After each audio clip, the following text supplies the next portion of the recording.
সবিনয়ে অনুরোধ করছি।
Assalamualaikum warahmatullahi wabarakatuh.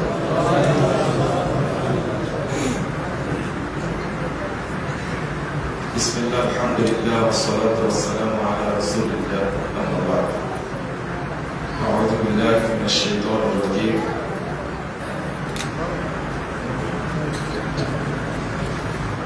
Syahrul Ramadan alladhi unzila fihi al-Qur'an hudan lin-nas wa bayyinatin minal huda wal furqan. Qala sallallahu alaihi wasallam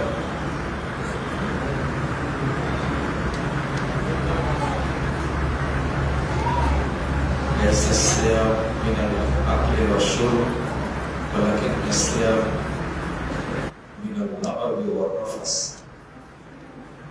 Qala sallallahu alaihi wasallam rubba sha'imin laysa min siyamihi illa al-ju' wa rubba qa'imin laysa min qiyamihi illa as-salah.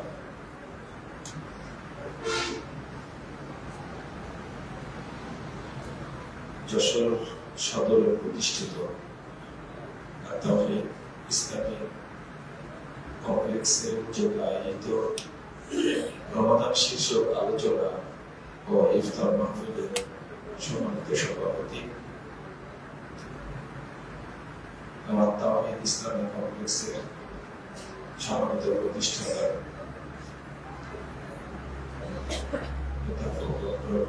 মুসলিম উদ্দিন,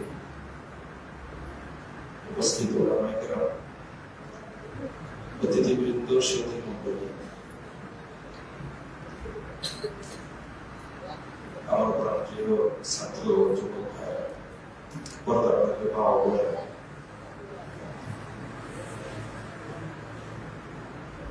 রমজান মাস আলোচনার শুরুতে আল্লাহর কাছে দোয়া করে রব্বুল আলামিন যেন এই তাওহীদ ইসলামী কমপ্লেক্সকে কবুল করে নেন। এই কমপ্লেক্স প্রতিষ্ঠায় যারা অবদান রেখেছেন, যারা আর্থিক সহযোগিতা করেছেন, শ্রম দিয়েছেন, আল্লাহর কাছে দোয়া করি আল্লাহ যেন তাদেরকে জান্নাতুল ফিরদাউসের মেহমান হিসাবে কবুল করে নেন। আমিন।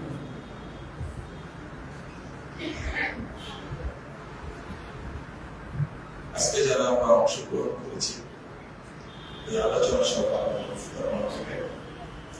আল্লাহ যেন আমাদের সকলকে ক্ষমা করে দেন, আল্লাহ যেন আমাদেরকে জান্নাতের মেহমান হিসেবে কবুল করে দেন।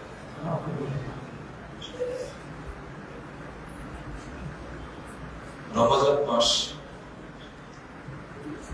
কেন আগমন করে এই বিষয়টা নিয়ে আমরা কথা বলি ইনশাআল্লাহ। এই রমজানের এক নম্বর উদ্দেশ্য হলো তাকওয়া অর্জন করা, দুই নম্বর হলো নিজের সমস্ত পাপকে ক্ষমা করতে, তিন নম্বর জাহান্নাম থেকে মুক্তি লাভ করা। 4 নম্বর, জান্নাত নিশ্চিত করা। 5 নম্বর, আল্লাহর সাথে সাক্ষাৎ। আল্লাহর সাথে যেন সাক্ষাৎ হয় সেই প্রস্তুতি নেওয়া। মৃত্যুর সাথে সাথে আল্লাহর সাথে যেন সাক্ষাৎ হয় এই প্রচেষ্টা করা। আর রমাজান আল্লাহ যে দিয়েছেন, এই রমাজানের বরকত রহমতটাকে গ্রহণ করা। আল্লাহ রমাজান দিয়েছেন আর একটা বিশেষ উদ্দেশ্য, সেটা হলো বান্দা যেন আল্লাহর বরকত রহমতকে আয়ত্ত করতে পারে, আল্লাহর বরকত যেন সংগ্রহ করতে পারে। যদি বরকত লাভে যদি ধন্য না হয়, তাহলে উল্টা আল্লাহ রাব্বুল আলামিন আমার আপনার উপরে অসন্তুষ্ট হবে, আল্লাহ গজব নাযিল করবে। সবচেয়ে বড় বিষয় হলো যারা রমাজানের উদ্দেশ্য হাসিল করার চেষ্টা করে না, এদের উপরে আল্লাহর পক্ষ থেকে অপদস্থ লাঞ্ছনা নেমে আসে। আল্লাহ তাদেরকে লাঞ্ছিত করে, অপদস্থ করে। এই উপলব্ধিটা আমরা কিন্তু করি না। রমাজান আসলো, আপনি ফাঁকি দিলেন, সিয়াম রাখলেন না, তারাবি করলেন না, আপনি মনে করলেন যে খুব ভালোভাবে রমাজান চলে গেল, আল্লাহকে ফাঁকি দিলেন না। আপনাকে আল্লাহ অপদস্থ করে ছাড়বেন যদি আপনি রমাজানের বরকতটা গ্রহণ না করেন। তাহলে আপনাকে আল্লাহ যাবতীয় রহমত বরকত থেকে বঞ্চিত করবেন। আমার এই কথাটা কি বুঝতে পারলেন আপনারা? আল্লাহ আপনাকে আল্লাহর রহমত থেকে বঞ্চিত করবেন, আল্লাহ আপনাকে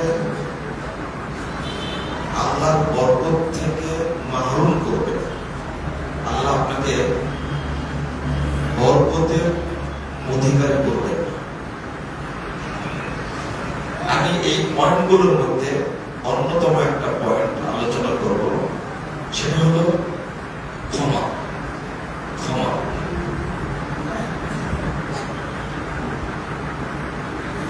পাপ থাকা অবস্থায় আল্লাহ আপনার দোয়া কবুল করবেন না। কথাটা আবার শোনেন, যতক্ষণ আপনার পাপ আছে ততক্ষণ আল্লাহ আপনার দোয়া কবুল করবেন না। এই কথাটা মনে রাখবেন। তাহলে কি করতে হবে? এই জন্য হাদিসে এসেছে যে আল্লাহ ফেরেশতাদেরকে লক্ষ্য করে বলছে, উশহিদুকুম আন্নী কদ গফারতু লাহুম। তোমরা শোনো, তোমাদের সাক্ষী রেখে বলছি, যারা মাজলিসে অংশগ্রহণ করেছে আমি তাদের সবাইকে ক্ষমা করে দিয়েছি। এর পরের বাক্যটা হলো ফাআতাইতুহুম মাসাল। সুতরাং ক্ষমা যেহেতু হয়ে গেছে, এখন তারা যা চাইবে আমি তাদেরকে তাই দান করব। আরেকটা আসছে, রাসূল সাল্লাল্লাহু আলাইহি ওয়াসাল্লাম বলেছেন, কুমু মাগফুরান লাকুম ফাকাদ বুদ্দিলাত সাইয়্যাতুকুম হাসানাত। ক্ষমা না পাওয়া পর্যন্ত রাসূল বলছেন, আল্লাহ রাব্বুল আলামিন বান্দাদেরকে বলছে, তোমরা এখন চলে যাও, তোমাদের সবাইকে ক্ষমা করে দেওয়া হয়েছে। আর কি করা হয়েছে? ক্ষমার কারণে ফাকাত বুদ্দিলা সাইয়্যাতুকুম হাসানাত, ক্ষমার সাথে সাথে তোমাদের পূর্বের পাপগুলো সব নেকি হয়ে গেছে। তাহলে ক্ষমা না হওয়া পর্যন্ত আল্লাহ আপনাকে প্রতিদান দিবেন না। অথচ আমরা কেউ বুঝি না, খালি দোয়া করি, আল্লাহ আমাকে এটা দাও, আল্লাহ আমাকে এটা দাও, আল্লাহ আমার দোয়া কবুল করো। না, পাপ ঘাড়ে রেখে আল্লাহ আপনাকে কিছু দিবেন না। আল্লাহ আপনার দোয়া কবুল করবেন। এই জন্য প্রতিদিনের পাপ আপনাকে ক্ষমা নিতে হবে। এই জন্য আল্লাহ যত আয়োজন রেখেছেন পাপ ক্ষমার জন্য, সর্বশেষ আয়োজনটা হলো রমজান।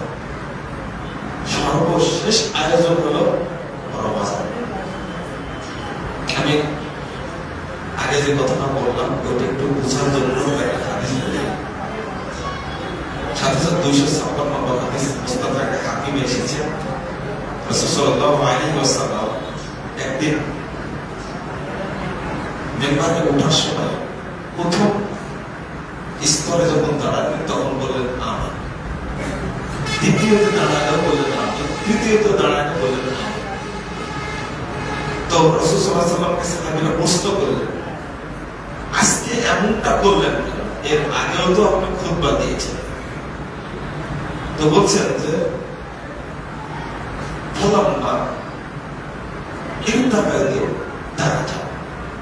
আজকে ঘটনা ঘটছে, আমি যখনই প্রথম তাকে সিঁড়িতে দাঁড়ালাম তখনই আমাকে জিবরিল আমিন এসে বলছে যে বলতা লিমান দাখালা আলাইহি রমাদান সুম্মা সালা ফালাম ইউগফার লাহু। বললেন যে শোনেন, যে ব্যক্তি রমাজান মাস পেল, যার কাছে রমাজান হাজির হলো, অথচ রমাজান চলে গেল কিন্তু ক্ষমা পেল না, ওই ব্যক্তি লাঞ্ছিত হবে, ওই ব্যক্তি অপমানিত হবে। মানে ওই ব্যক্তি অপমানিত হোক, লাঞ্ছিত হোক, ওই ব্যক্তি মাহরুম হোক, লানত প্রাপ্ত হোক। আপনি বলেন আমিন। তখন রাসূল সাল্লাল্লাহু আলাইহি ওয়াসাল্লাম বললেন, আমি আমিন বললাম, মানে এটা কিন্তু পাশ হয়ে গেছে। এটা কি হয়েছে? পাশ হয়ে গেছে। মানে যে রমাজানে ক্ষমা নিতে পারবে না তাকে আল্লাহ অপদস্থ করবেন, এটা কিন্তু পাশ হয়ে গেছে নবী মুহাম্মদ সাল্লাল্লাহু আলাইহি ওয়াসাল্লামের আমিন বলার মাধ্যমে। আপনি বুঝতে পারবেন, আপনারা আমিন বলেছেন কে? কবুল হবে না নাকি? কবুল যে হবে এতে কোনো সন্দেহ নেই। যে সিয়াম পালন করবে না, রমাজানকে কাজে লাগাবে না, আল্লাহ যে কোনো ভাবে তাকে অপমানিত অপদস্থ করবেন, এতে কোনো সন্দেহ নেই। কারণ এই হাদিসটা মওজুদ, রাসূল সাল্লাল্লাহু আলাইহি ওয়াসাল্লাম আমিন করেছেন। শুধু একটা না, আরেকটা হাদিস শোনেন, তিরমিজির মধ্যে এসেছে, রাকিমা আনফু রাজুলি, ওই ব্যক্তি নাক ছেঁচড়ে যায়, অর্থাৎ এটা আল্লাহর পক্ষ থেকে অভিশাপ, ওই ব্যক্তি ধ্বংস হবে। ভাষাটা দেখেন, মান আদরাকা রমাদান সুম্মা সালাহা ফালাম ইউগফার লাহু। রমাজান পেল অথচ পাপগুলো ক্ষমা করে নিতে পারল না, ওই ব্যক্তি লাঞ্ছিত হবে, অপমানিত হবে। এই লাঞ্ছনা দুনিয়াবী লাঞ্ছনা এবং পরকালীন লাঞ্ছনা। পরকালীন লাঞ্ছনার একটা হাদিস এসেছে, পরকালীন লাঞ্ছনার একটা হাদিস এসেছে। এটা কঠিন। দেখুন, আল্লাহকে কাছে পাওয়া, আল্লাহকে দেখা, যতগুলো ইবাদত আছে, আল্লাহর সাক্ষাৎ পাওয়ার জন্য, আল্লাহর সাথে মুলাকাত করার জন্য যত ইবাদত আছে তার মধ্যে শ্রেষ্ঠ 1 নম্বর এবং সবচেয়ে গুরুত্বপূর্ণ যে ইবাদতটা, সেই ইবাদতের নাম হলো সিয়াম। কারণ আপনারা হাদিস শুনেছেন, লিস-সাইমি ফারহাতান, সায়েমের জন্য 2টা খুশির মুহূর্ত আছে, 2টা খুশির মুহূর্ত। একটা হলো ইনদা ফিতরি, একটা হলো ঈদুল ফিতরের সময়। যখনই সিয়াম শেষ হয়ে গেল তখন আনন্দে সেটি আমি সিয়াম গুলো পালন করতে পারলাম, আলহামদুলিল্লাহ। এখন সে খুব আনন্দিত, একটা সিয়াম সে বাদ দেয়। আর যে মুমিন একটা সিয়াম কোনোভাবে ছুটে যায় অসুস্থতার কারণে, সে যে এত কষ্ট পায়, এত দুঃখিত হয়, হায় আল্লাহ কিভাবে একটা সিয়াম ছুটে গেল, আফসোসে শেষ থাকে না। কিন্তু যখন কোন মুমিন পুরো সিয়াম রাখতে পারে তখন তার আনন্দের শেষ থাকে না, যে আমি এই বছর সিয়ামটা পূর্ণ করতে পেরেছি, আলহামদুলিল্লাহ। আর দ্বিতীয় খুশি হলো তার জন্য আল্লাহর সাথে সাক্ষাৎ। আর কোন ইবাদত নেই, আল্লাহর সাথে সাক্ষাতের জন্য আর কোন ইবাদত নাই, স্পেশাল কোন ইবাদত নাই। এই সিয়ামটাই হলো স্পেশাল ইবাদত। আপনি এই লেখা বলতে, সাক্ষাৎ বলতে কি বুঝেন? আমি বাপের কথা বলতে চলে আসছি, এখন ওখানে চলে যাব, এটা বোঝানোর জন্য। আপনার লেখাটা, সাক্ষাৎটা, সাক্ষাৎটা কি? একটা হলো মৃত্যুর সাথে সাথে আল্লাহ রাব্বুল আলামিনকে দেখতে পাওয়া। আপনারা কেউ আশা করেন এটা? আপনি যদি আশা করে থাকেন যে মৃত্যুর সাথে সাথে আল্লাহকে আমি দেখতে চাই, আপনি যতটুকু আশা করেন তার চেয়ে আল্লাহ অসংখ্য গুণ বেশি অপেক্ষায় আছেন আপনার সাথে সাক্ষাৎ করার। মানে আহাব্বা লিকা আল্লাহ আহাব্বাল্লাহু লিকা। যে ব্যক্তি আল্লাহর সাথে সাক্ষাতের অপেক্ষায় থাকে, আল্লাহ তার জন্য সাক্ষাতের জন্য অপেক্ষায় থাকে। তো মৃত্যুর সাথে সাথে চোখ দুটো বন্ধ হয়ে গেছে, আপনি সাথে সাথে আল্লাহকে দেখতে পাবেন। এই জন্য রাসূল সাল্লাল্লাহু আলাইহি ওয়াসাল্লাম দোয়াটা করতেন, মানে একজন বান্দার জন্য পরকালে সবচেয়ে বড় শ্রেষ্ঠ মুহূর্তকে বলা হয়েছে লিকা রাব্বি, আল্লাহর সাথে সাক্ষাৎ। জান্নাত পাওয়াটা বড়, সবচেয়ে বড় প্রতিদান। আপনারা আবার বুঝেন, জান্নাত পাওয়াটাই সবচেয়ে বড় পাওয়া। সবচেয়ে বড় পাওয়াটা হলো আল্লাহর সাথে সাক্ষাৎ, সবচেয়ে বড় পাওয়া। সবচেয়ে, আল্লাহ নিজেই বলছেন ওয়ারিদওয়ানুম মিনাল্লাহি আকবার। আল্লাহর দিদার পাওয়াটা হলো বান্দার জন্য সর্বশ্রেষ্ঠ, সবচেয়ে বড় পাওয়া, বড় রহমত। আর হাদিস আসছে 181 নম্বর হাদিস, সেই মুসলিমের মধ্যে এসেছে, আল্লাহ রাসূল বলেছেন ফামা উতু শাইয়ান আহাব্বা ইলাইহিম মিনাল নাযারি ইলা রাব্বিহিম আযযা ওয়া জাল্লা।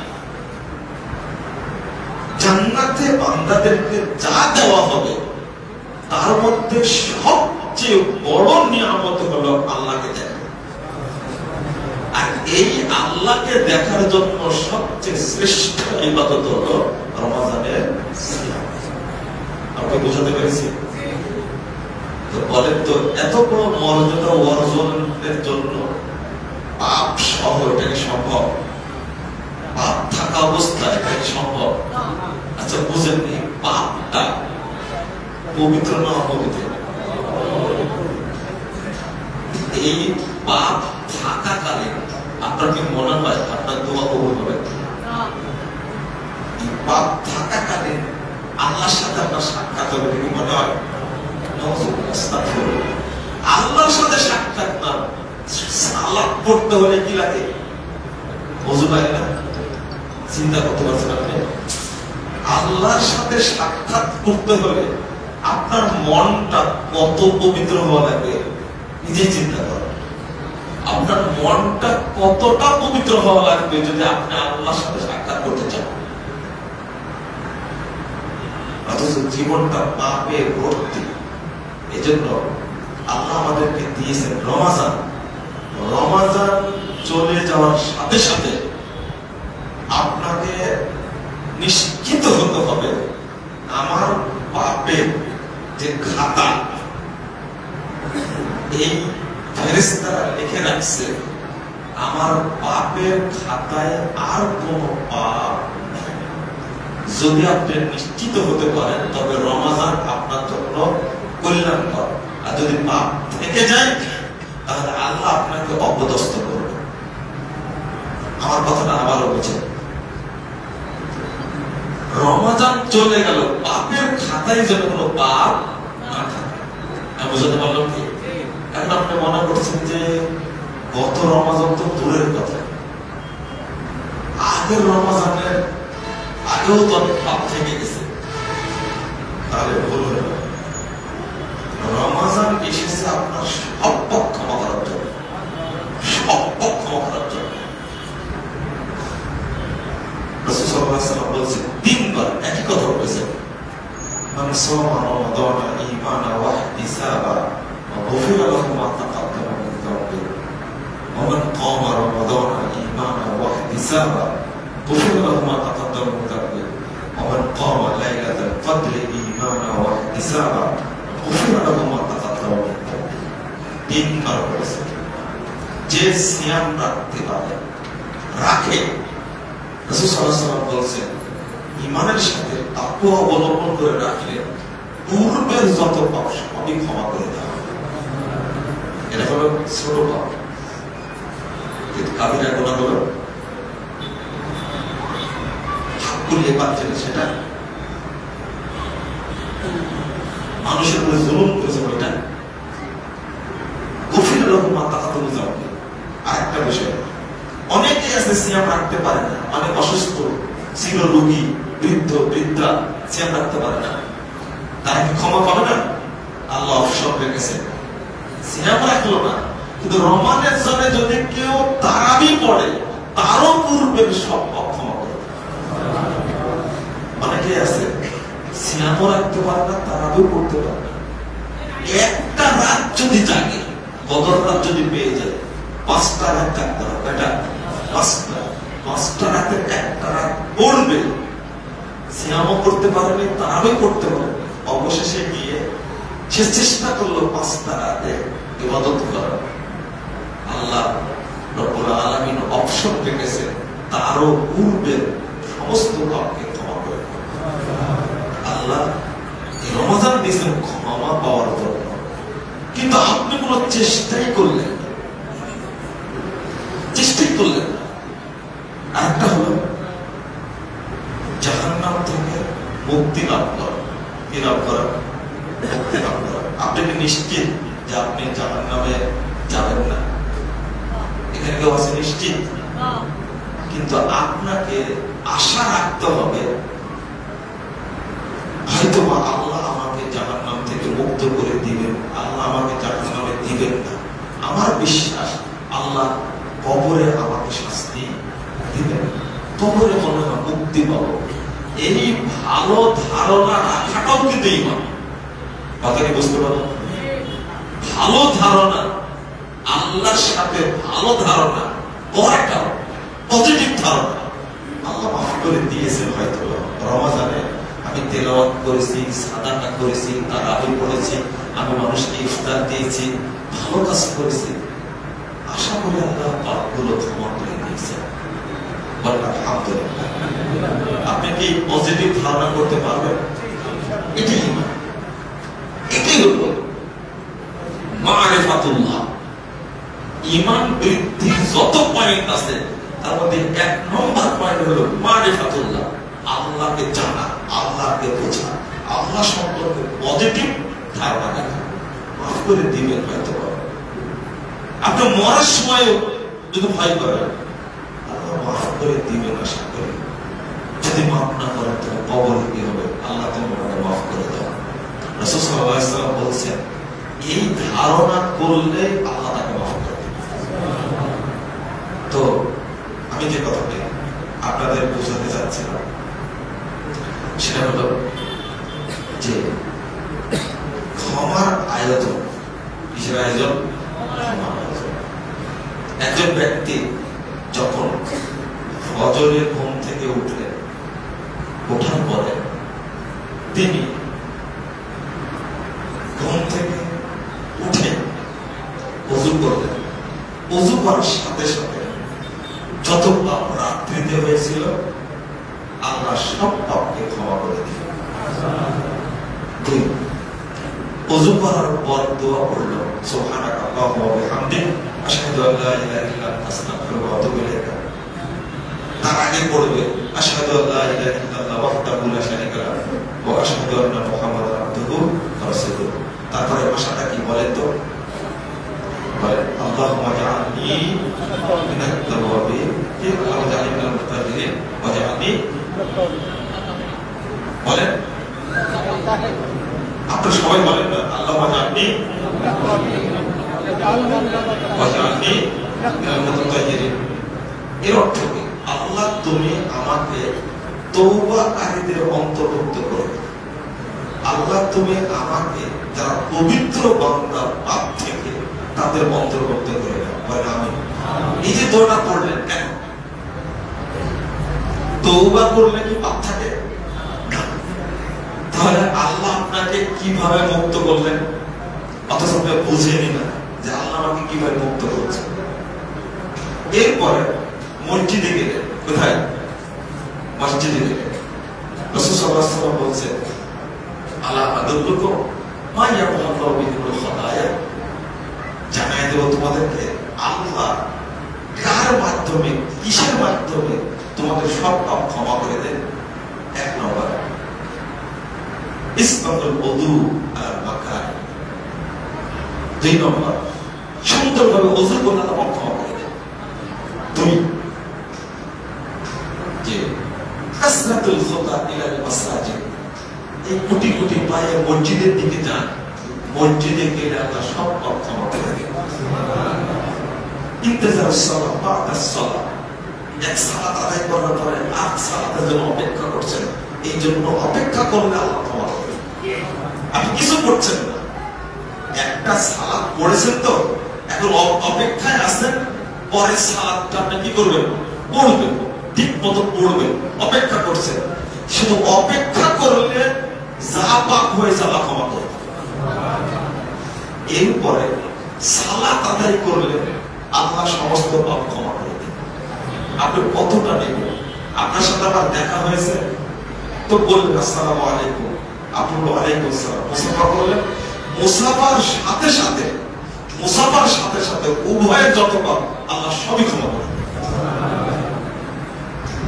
আপনি একটু ভেবে নেন যে আপনি করছেন আস্তাগফিরুল্লাহ, আস্তাগফিরুল্লাহ লা ইলাহা ইল্লা হুয়াল হাইয়ুল কাইয়্যুম ওয়া আতুবু পড়ছেন। এই আস্তাগফিরুল্লাহ লা ইলাহা ইল্লা হুয়াল হাইয়ুল কাইয়্যুম ওয়া আতুবু ইলাইহি, এই কথাটা বললে আপনার যত কাবিরা গুনাহ আছে সেটা মাফ করে দেবে। একটা দোয়া। এরপরে আপনি বললেন যে আল্লাহুম্মা আনতা রাব্বি লা ইলাহা ইল্লা আনতা খালাকতানি ওয়া আনা আবদুকা ওয়া আনা আলা আহদিকা ওয়া ওয়াদিকা মাসতাতাতু আউযু বিকা মিন শাররি মা সানাতু। কত সুন্দর কথা, আউযু বিকা মিন শাররি মা সানাতু। পরিত্রাণ চাচ্ছি আমি আপনার কাছে যে খারাপ কাজটা আমি করেছি তার থেকে। এই যখন কেউ সাইয়্যিদুল ইস্তিগফার পড়লো, ওই ব্যক্তি, আল্লাহ রাসূল সাল্লাল্লাহু আলাইহি ওয়াসাল্লাম বলেন, ওই ব্যক্তি যদি সারা দিনে মারা যায় তাহলে ওই ব্যক্তি জান্নাতে প্রবেশ করবে। পড়ার মাধ্যমে আপনার সব পাপ কি হয়ে গেল? বান্দা এটা উপলব্ধি করে না। এইভাবে কয় ওয়াক্ত পড়ি আমরা? 5 ওয়াক্ত সালাত পড়ি, এরপরে তাহাজ্জুদ পড়ি।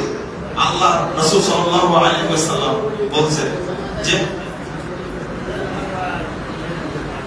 ইয়াবসুতু ইয়াদাহু ফিল লাইল মুসিউন নাহার লিমুসিন নাহার ইয়াতুবা মুসিউন নাহার। আল্লাহ রাসূল বলেছেন আল্লাহ রাত্রিতে একটা হাত বিছিয়ে দেন, যেন দিনে যারা পাপ করেছে তারা ক্ষমা চায়, আমি তাদের ক্ষমা করব। আল্লাহ দিনের বেলায় একটা হাত বিছিয়ে দেন, রাতে যারা পাপ করেছে তারা যেন ক্ষমা চায়, ক্ষমা চায় আমি মাফ করে দেব। রাতে আল্লাহ ক্ষমা করার জন্য প্রতি রাত্রিতে দ্বিতীয় প্রহরে আসে। তৃতীয় প্রহরে কি আসে? কি জন্য আসে? আপনাকে ক্ষমা করার জন্য। কিন্তু আপনি ক্ষমা চান? আপনি এতক্ষণ কি বুঝলেন বলেন তো দেখি? এটা হলো প্রতিদিনের কর্মসূচি, প্রতিদিনের কর্মসূচি। আল্লাহ চান যে বান্দা একটা দিন পার হওয়া মাত্র এবার আমার ঘুমাতে গেলেন, এবার কি করতে গেলেন? ঘুমাতে গেলেন। মুহাম্মদুর রাসূলুল্লাহ সাল্লাল্লাহু আলাইহি ওয়াসাল্লাম বলেছেন ঘুমাতে যদি যায় আর কেউ যদি সবাইকে ক্ষমা করে দেয় তাহলে আল্লাহ রাসূল বলছেন সে জান্নাতি ব্যক্তি। মানে আল্লাহ চাচ্ছেন প্রতিদিনের পাপ আপনাকে আল্লাহ মাফ করে দিবে। কিন্তু বান্দা কোনোদিন চিন্তা করে না, আপনারা কোনোদিন চিন্তা করেন আজকের পাপটা সব ক্ষমা হবে? বলেন তো এই কথা কেউ কোনোদিন চিন্তা করতেন কিনা? এখানে একজন নেই। প্রতিদিন ক্ষমা করছে আমাকে। রাত্রিতে ঘুমাতে গেলাম, আমার পাপ নাই, আপনি এটা হলো মুহাসাবা, আমার পাপ নাই। যদি কেউ মনে করেন যে আমার পাপ নাই, আপনি সফল। ওখানে কেউ থাকে না ঘুমানোর সময়, এটা মনের কথা। আল্লাহ আপনার ক্ষমা করতে চাচ্ছেন। কিন্তু কি এক আশ্চর্য ব্যাপার যে আমরা পাপকে নিয়ে এত গাফেল থাকি। রাসূল সাল্লাল্লাহু আলাইহি ওয়াসাল্লাম বলেছেন আল্লাহ ফেরেশতাদের আদেশ দিচ্ছেন, এই ফেরেশতারা শোনো, আমার কোন বান্দা যদি পাপ করে তাকে ক্ষমার জন্য 6 ঘন্টা সময় দিবে। কয় ঘন্টা? 6 ঘন্টা সময় দিবে। এই 6 ঘন্টার আগে তুমি লিখতে পারবে না। যদি ক্ষমা চাই তাহলে ক্ষমা হয়ে গেল, আর 6 ঘন্টা পার হওয়ার পরও যদি ক্ষমা না চাই তাহলে লিখতে তো। আপনি বলেন তো বান্দাকে আল্লাহ কিভাবে পাপ মুক্ত রাখার ব্যবস্থা করেছেন? আপনি খেয়াল করেছেন? এরপর রমজান, এরপরে কি রমজান, এতগুলোর পরেও কি রমজান। রমজান মানেই হলো যত পাপ আপনার আমল নামে আছে সব পাপকে পুড়িয়ে দেওয়া। সব পাপকে কি করা? পুড়িয়ে দেওয়া। রমজান শব্দের অর্থই হলো মানে কোন স্তূপে আগুন জ্বালিয়ে দেওয়া। আগুন জ্বালিয়ে দিলে, একটা বাড়িতে আগুন জ্বালিয়ে দিলে যতক্ষণ বাড়ি থাকবে ততক্ষণ পড়বে না। এটা হলো রমজান। রমজান 30টা দিন আল্লাহ দিয়েছেন আপনাকে। এই রমজানটা আপনার পাপে আগুন ধরায় দিবেন আল্লাহ। একবারে রমজান শেষ হওয়া পর্যন্ত সমস্ত পাপকে পোড়ায় ফেলবে না, সব পাপ পোড়ায় ফেলবে না। কিন্তু এই প্রস্তুতি কি আছে? এই যে ইবাদত এত কিছু করার পরে রাসূলুল্লাহ সাল্লাল্লাহু আলাইহি ওয়াসাল্লাম সম্পর্কে ইবনে আব্বাস রাদিয়াল্লাহু আনহু বলেছেন যে কানা নবী সাল্লাল্লাহু আলাইহি ওয়াসাল্লাম আজওয়াদান নাস, মানুষের মধ্যে সবচেয়ে বড় দানশীল ছিলেন মুহাম্মদুর রাসূলুল্লাহ সাল্লাল্লাহু আলাইহি ওয়াসাল্লাম। মানুষের সম্পদ অনেক থাকতে পারে কিন্তু দেওয়ার ক্ষেত্রে দানশীল প্রমাণিত হয়। পৃথিবীতে সবচেয়ে বড় দানশীল মানুষ মুহাম্মদুর রাসূলুল্লাহ সাল্লাল্লাহু আলাইহি ওয়াসাল্লাম। তিনি যেভাবে সব দিয়ে দিয়েছেন কিয়ামত পর্যন্ত কোন নবীও এরকম দিতে পারেননি, পারবেনও। এই জন্য তিনি সবচেয়ে বড় দাতা। এরপরে হাদিসে বলেছেন ওয়াজওয়াদু মা ইয়াকুনু ফি শাহরি রমাদান, তিনি সবচেয়ে বেশি দাতা হতেন, বড় দানশীল হতেন তখন যখন রমাদান আসতো। কেন?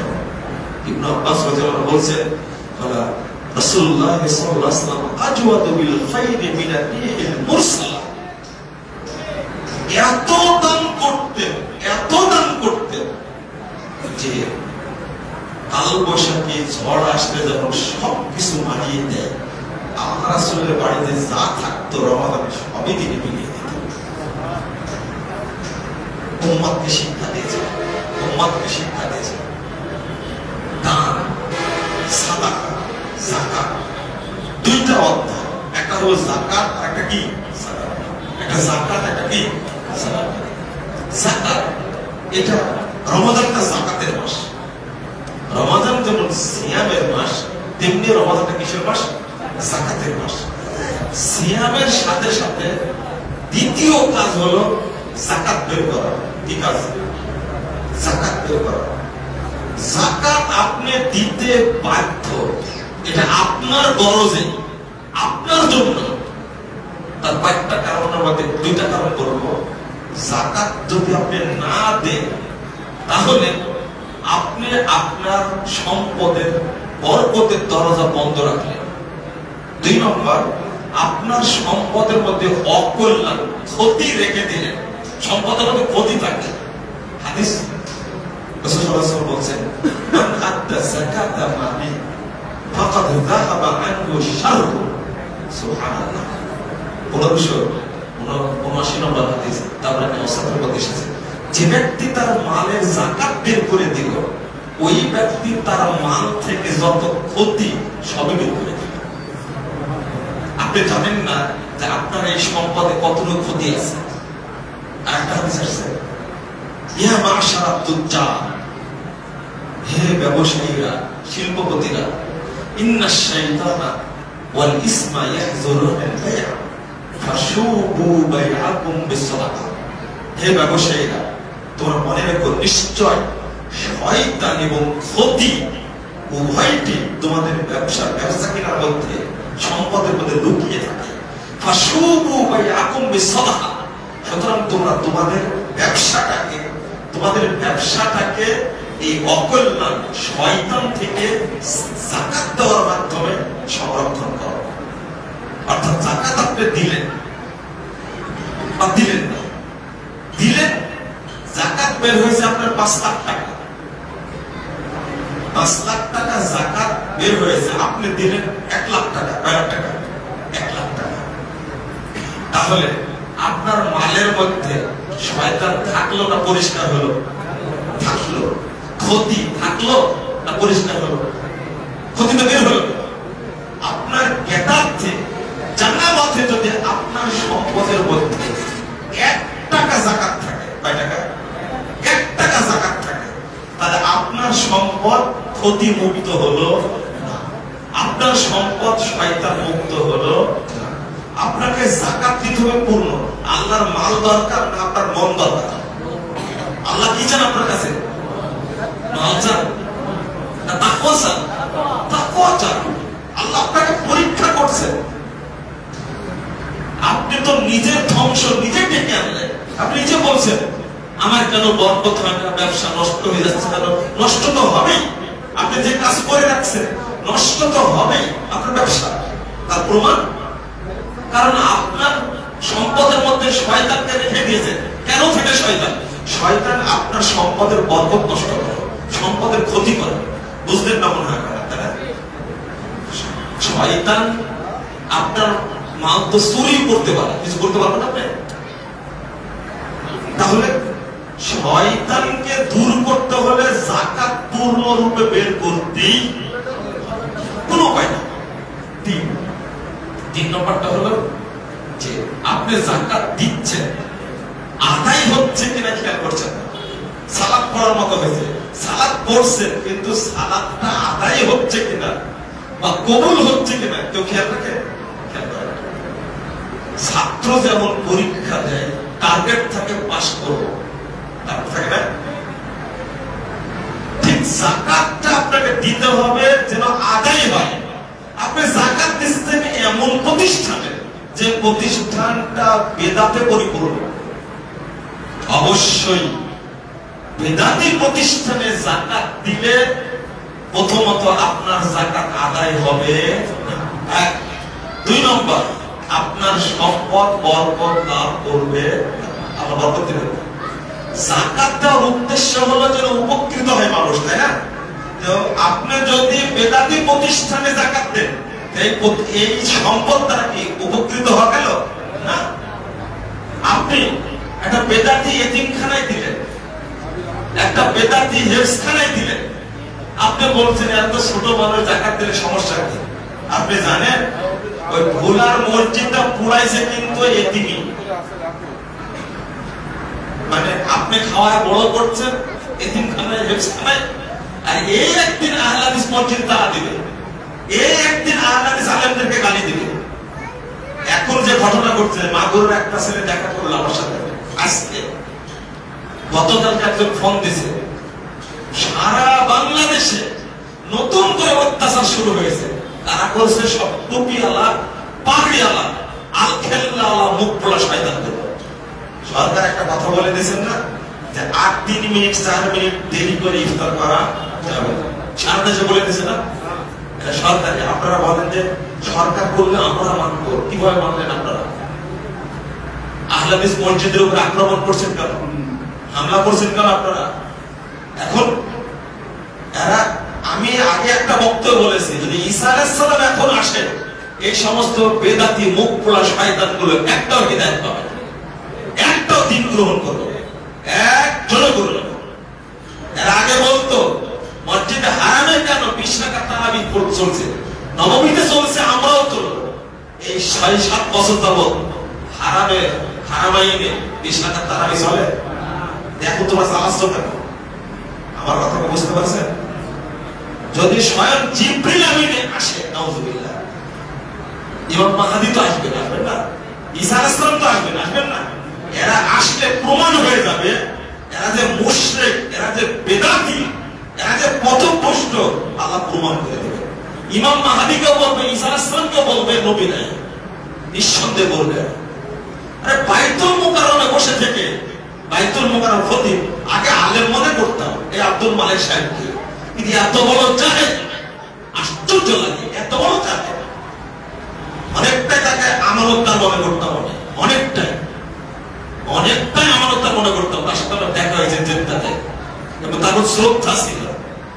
কিন্তু বাইতুল মুকাররমে বসে থেকে বক্তব্য দেয় যে হারামাইনে 20 টাকার তারাবি বন্ধ করে দিয়েছে, এটা একটা বড় ষড়যন্ত্র। আমরা এই বাংলাদেশ দূতাবাসের মাধ্যমে প্রতিবাদ করছি, তারা যেন আমাদের কথা পৌঁছে দেয়। আপনি সরাসরি যান না, আপনি সরাসরি যান, আমি জাতীয় মসজিদের খতিব বলে দেন। আপনার কথা বুঝতে পারলেন? যদি ঈসা আলাইহিস সালাম আসে এরা মানবে, যদি ইমাম মাহদী আসে এরা মানবে। পুঁথির মধ্যে বিদ্যা থাকে না, ফাজাইল আমলের মধ্যে বিদ্যা নাই, খানকার মধ্যে শরীয়ত নাই। শরীয়ত আছে কেবল কুরআন এবং সহিহ সুন্নাহর মধ্যে। এই জিনিসটা বুঝতে হবে। বাইতুল মুকাররম থেকে আপনাকে চিৎকার করে কোনো লাভ হবে না। কুরআন এবং সুন্নাহ দ্বারা মানুষকে হেদায়েতের পথে ডাকেন, আলেম হয়ে আলেমের পরিচয় দেন, ইনায়েতুল্লাহ আব্বাসের মতো পরিচয় দেন না, জাহেলের মতো পরিচয় দিতে হবে। চলেন যে বিষয়টা বলছিলাম, আপনি আমি যে যাকাত যদি বের করতে চাই, তাহলে যেখানে দিলে আপনার যাকাত আদায় হবে না, যাকাতটা নষ্ট হবে। এই নষ্ট হওয়ার মাধ্যমে কি উপকৃত হলো জাতি না ক্ষতিগ্রস্ত হলো? ক্ষতিগ্রস্ত হলো। আপনি বেদাতকে সমর্থন করলেন, প্রমোট করলেন, কোশ্চিন কালেও আপনি নেকি পাবেন না, যাকাত আদায় হবে না। গানের বিষয় খুব গুরুত্বপূর্ণ কথা।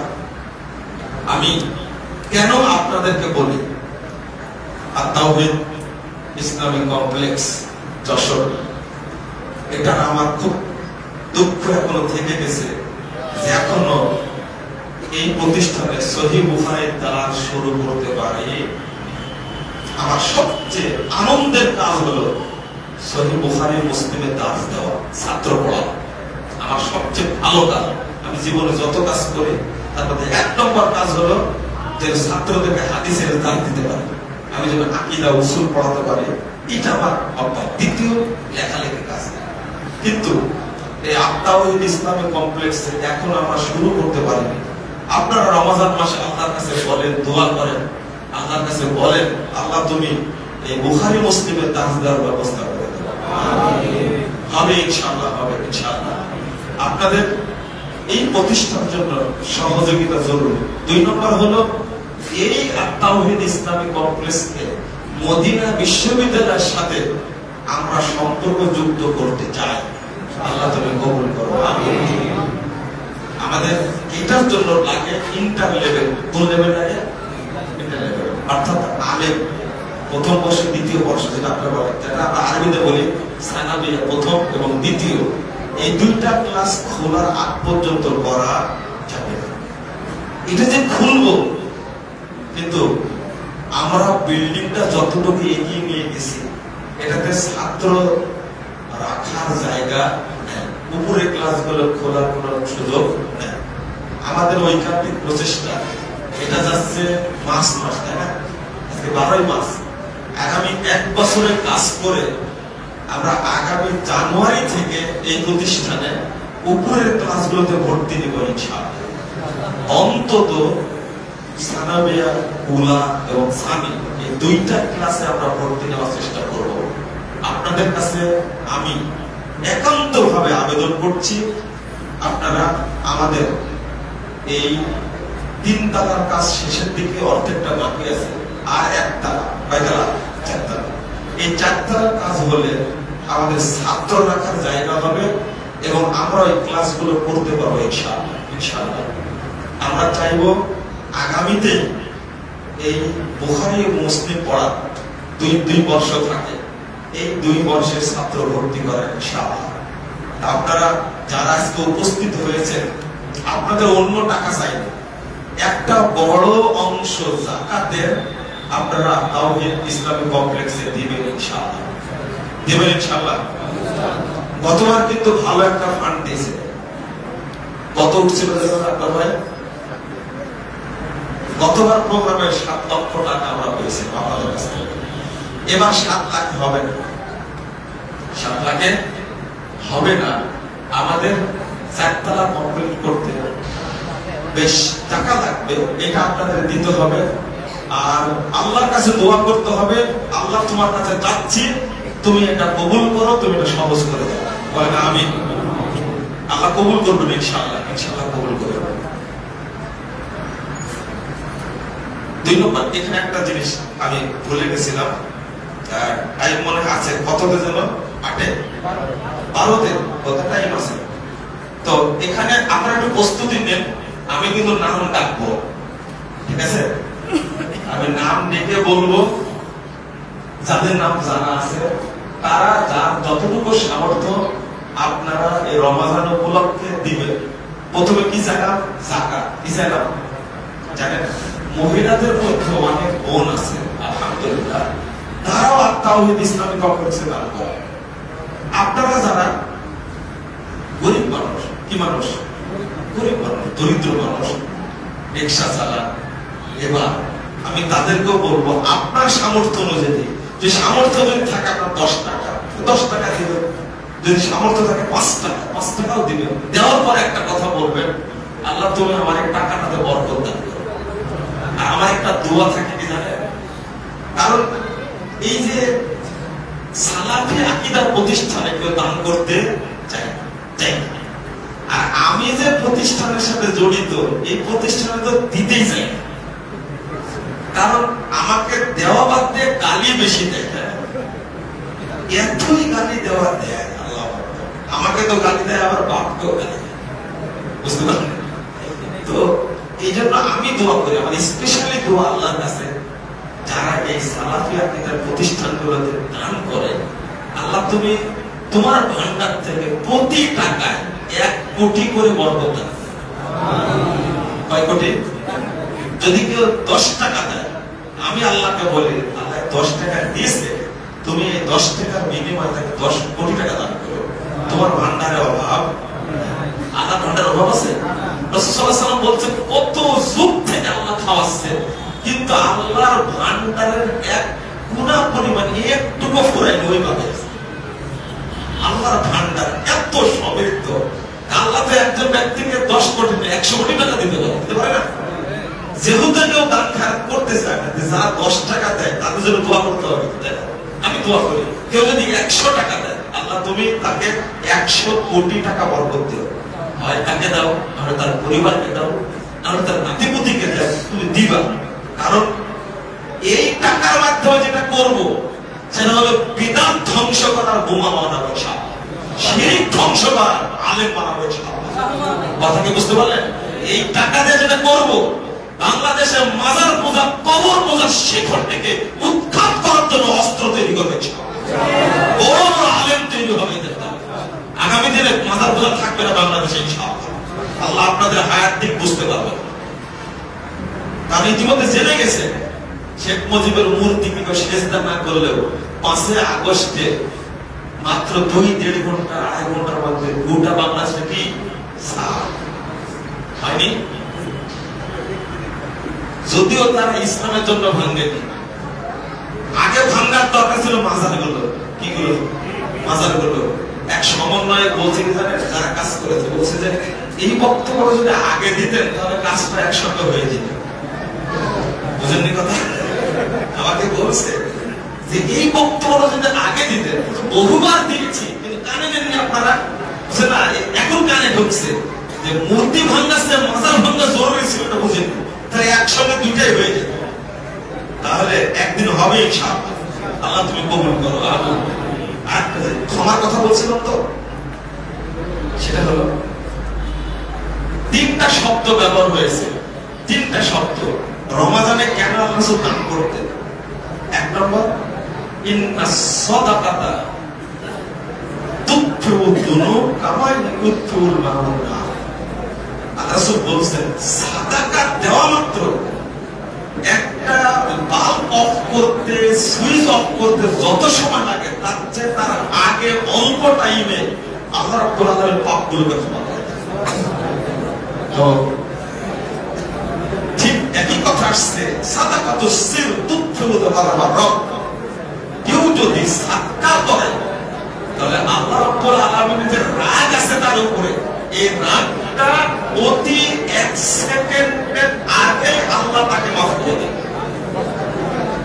ঠিক একই হাদিস আসছে কবরের আযাবের ক্ষেত্রে। আপনার বাপ, আপনার মা, আপনার স্বামী, আপনার ওয়াইফ মারা গেছে, কিন্তু কবরে জাহান্নামের আগুন দাও দাও করে জ্বলছে। রাসূল সাল্লাল্লাহু আলাইহি ওয়াসাল্লাম বলেছেন ইন্নাস সাদাকাতা লা তুতফিউ যুনুবা, লা ইন্নাস সাদাকাতা